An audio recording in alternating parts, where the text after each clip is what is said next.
এমন হতে পারে যে জীবনে আপনার সন্তান কোনো ভুল কাজ করে ফেলেছে, আর সেটার জন্য বাইরে থেকে কোনো টিচার অথবা বড়জন তাকে বলেছে যে তোমার এই ভুল কাজের জন্য আমি কিন্তু তোমার প্যারেন্টসকে ফোন করে কথা বলবো বা ফোনে জানিয়ে দেবো।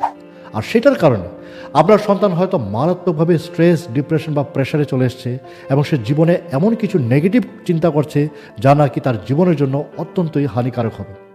আর সেই জায়গায় আমি আমার সন্তানকে বলে রেখেছি, যদি তুমি জীবনে এমন ধরনের ভুল কাজ করে ফেলো বা যদি তোমার জীবনে এমন কিছু অঘটন ঘটে, তাহলে কিন্তু তুমি আমাকে সমস্ত কিছু এসে শেয়ার করবে নিশ্চিন্তে।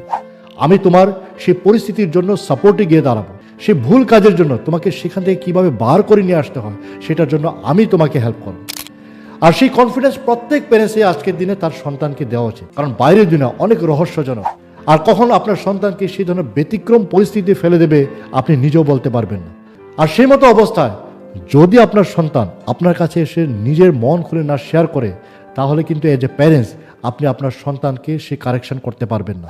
তাই যে কোনো পরিস্থিতিতে হলেও আপনার সন্তান যাতে আপনার কাছে নিশ্চিন্তে বা নির্দ্বিধায় এসে সমস্ত কিছু শেয়ার করতে পারে, সেই কনফিডেন্স জোগানোর কাজ কিন্তু আপনাকেই করতে হবে।